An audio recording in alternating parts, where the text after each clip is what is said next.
Is it visible? Yes, sir. Yes, sir. Yeah. So what we'll do is today we'll focus on this combined footing, spread footing we have seen. So what is this combined footing is all about? So it is the footings are combined. Okay, when the foundation is built close to existing building or a property line, so there may not be sufficient space for equal projection. Okay, on the sides of the exterior column. So in that case, what we'll do is we'll try to build the combined footing. Okay, so if you don't build it, what will happen? No, there would be chances of eccentricity of load.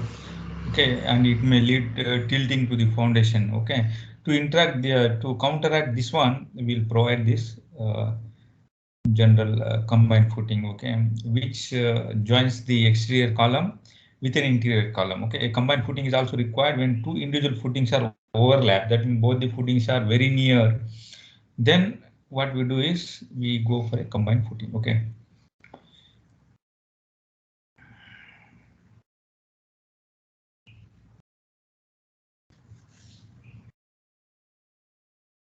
So we have this rectangular combined footing. Just I will show you photo for you. Okay, this is okay, right? Very simple. One reading is enough. Okay. So this is the combined footing. This is the interior column. This is the exterior column. Okay, and what we have this footing like this, and this Q naught is the bearing pressure the bottom, and here this is the load Q which will act at the center of the gravity. That we will find out this X bar from this one. Okay, center of gravity, and so like we will design this footing like a beam only. So what are the procedure for designing rectangular combined footing? It consists of selecting the length and the width of the footing such that center of the footing and the resultant of the column loads coincides.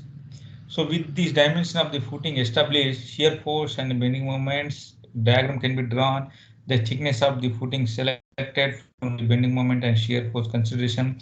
The footing is designed as a continuous beam supported by a two column on the longitudinal direction. This is very important.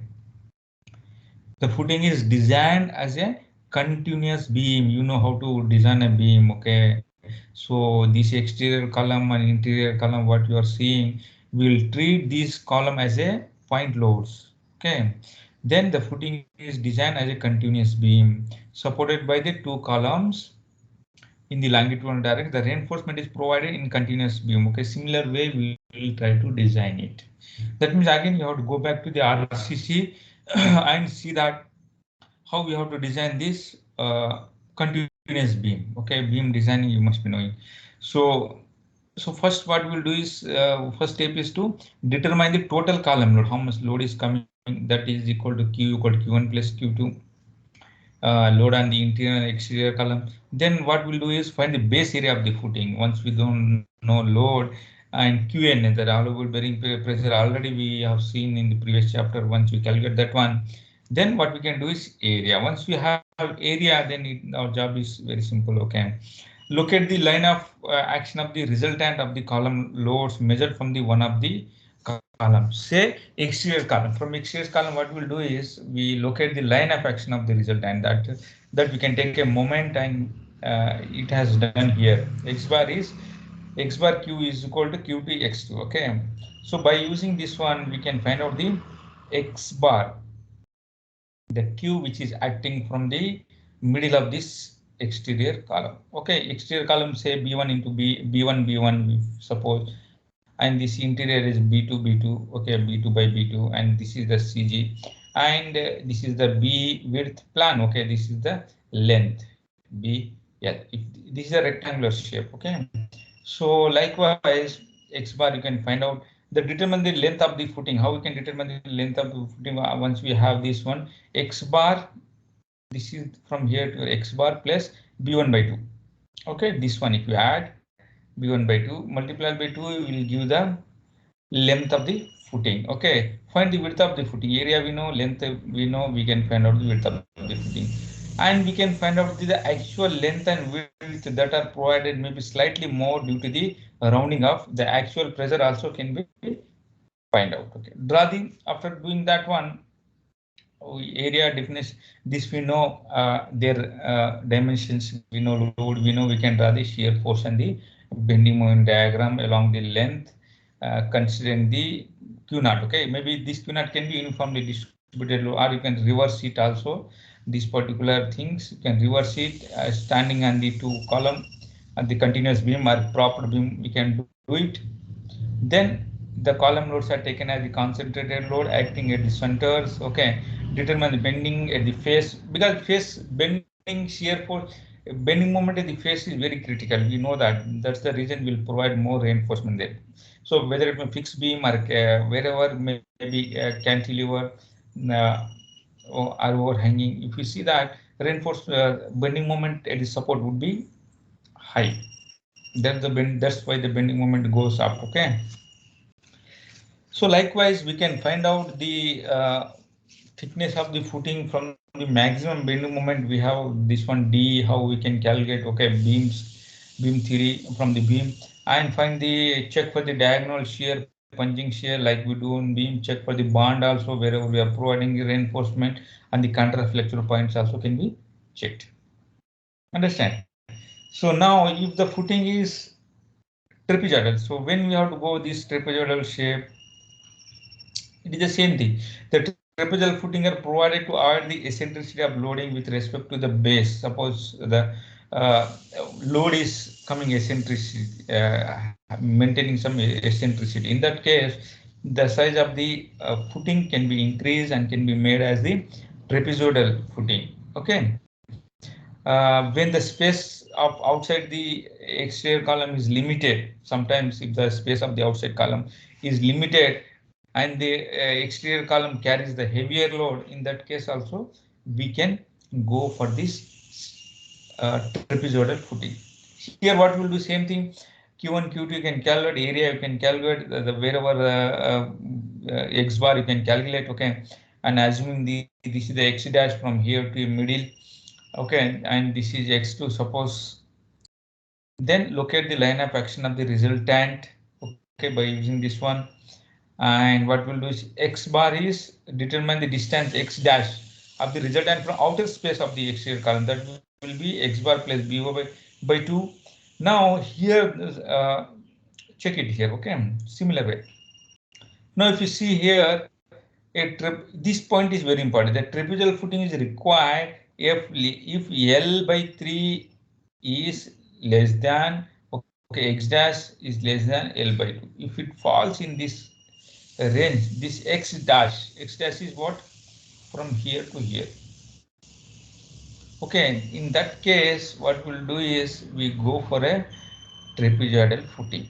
Okay, L is determined the similar way what we have done in the previously, and X dash is L by 2 for a rectangle is footing provided. However, if X dash is L by 3, the combined footing can be provided. So there are criteria given when we have to provide a combined footing, when we have to go for a trapezoidal and the combined footing. Okay, combined footing, what it says is, however, if X dash is less than L by 3, a combined footing cannot be provided. In such case, trap footing is suitable.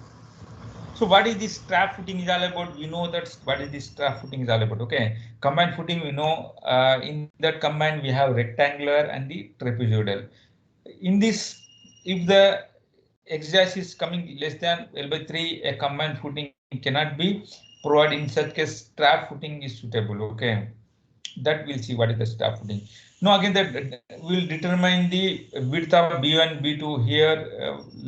Previously, we have taken only one width, B1, B2. We know the trapezoidal formulas. Okay, so this area is B1 plus average divided by 2 multiply L with the area, and L by 3 is equal to X. Okay, B1 plus 2B by 2. By using these formulas, what we can do is B1, B2 we can calculate, and the once the dimensions of this one L and the B1, B2 have been found, the rest design can be done in the case of rectangle. Same thing will follow it like a rectangle. Now, what is this strap footing is all about? Just if you here, very important, few important points you could observe. This is the strap footing. This is exterior, interior. If the columns are very far and combined footings are not economical, economically in the sense it's not very cheap. Okay, uh, it takes a lot of concrete. In that case, what we do is we provide this strap like a beam. We will collect this footing with a strap, and it will reduce the differential settlement also. That they will ask in the interviews and the GATE exam why this strap is provided. Sometimes we say that it will transfer. So I mean it will hold both the footings. Okay, and it is good for differential settlement. So suppose this footing is settling down, so this beam will hold it. Okay, will not allow it to settle down. So, and one more thing, very important point you should remember here in strap footing is here the soil is not touching to the strap. It is very important point. Okay, here general they will ask in the exam. Here you will read this paragraph, very important. Okay, first we'll go here. The strap footing is required in the following two cases where x dash is less than L by 3, where x dash is the distance of the resultant of the column loads from the exterior face of the exterior column, and L is the length of the footing. When the distance between two columns is so large that combined footing become excessive long and narrow. As mentioned before, strap footing consists of two spread footing joined by a rigid beam known as the strap. The strap is not subjected to any direct soil pressure from below. This point is so important actually. I have seen many questions in the GATE and the interview they'll ask. The strap is not subjected to any direct soil pressure from the below. Very important point. The main function is to transfer the moments from the exterior footing to interior. That means if at all a moment generates, okay, because of eccentricity, then in our differential settlement, because of the differential settlement, it will just transfer the load. There won't be any direct soil pressure from the bottom to the strap. Very important point. Okay, the following assumptions are generally made. The soil pressure is uniform beneath the individual footing, both strip footings only, both spread footing. Okay, it is connected with only strap. The strap is perfectly rigid. This is also very important point. The strap is perfectly, we assume that perfectly rigid. The strap is weightless. This is the most important point here. We again assume that strap is weightless. It's not weightless, but compared to the footing, the load, what we are getting for interior and exterior column from the building, with that it is very small, so that they will ask in the competitive exam whether strap is the weight is whether weight is considered for the strap or not. So it is a weightless. We'll assume that strap is a weightless.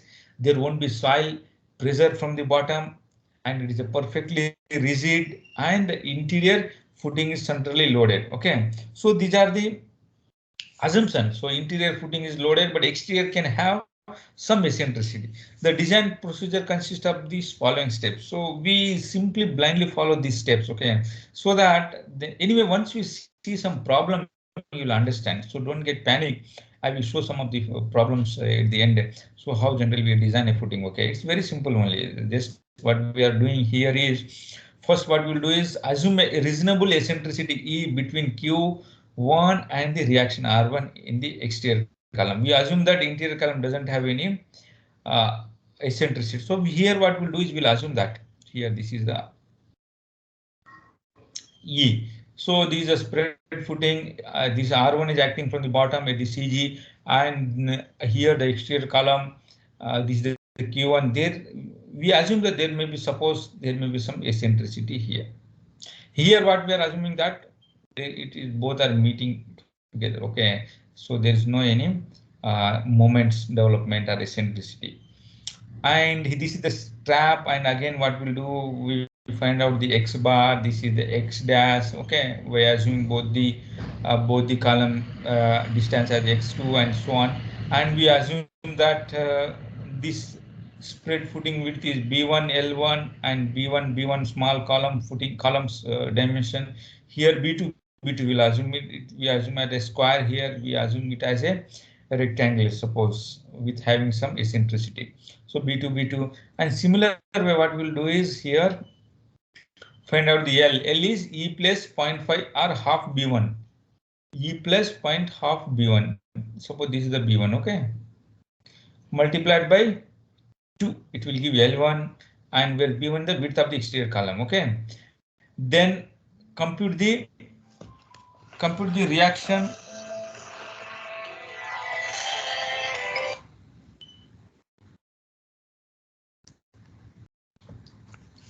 Compute the reaction R1 by taking the moments about the line of action R2. Okay, compute the reaction R1 here. Okay, by taking the what we have to do by taking moments of the line of action of R2. Okay, this we know very simple only. R1 is equal to Q1 multiplied by R1S is equal to Q1 into X2, where X2 is the distance between both columns and S is the distance between the R1 and the R2 here. Understand? Then what we'll do, once we know L1 and the R1, what we'll do is compute the A1 and A2 area of this bigger size of this one. Okay, A1 area, how we'll get it? R1 by allowable. Okay, A2 is R2 by allowable pressure. From the reaction, R2 is obviously equal to the Q1 plus Q2 minus R1. Understand? So check it here.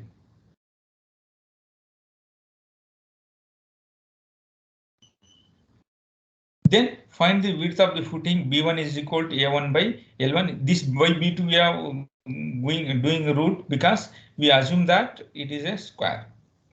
Okay, so design the individual footing as in the case of spread footing. Once you know all the B1, B2, L1, L2, all these things, width and all so on, then what we'll do is we will design a footing exactly the same way we have done for our spread footing. Spread footing means isolated footing. Okay, determine the depth of the step footing, and again what we'll do, shear force, bending moment, we'll calculate again assuming that okay is a beam, and what we'll do is determine the strap for a diagonal shear and the bending moment.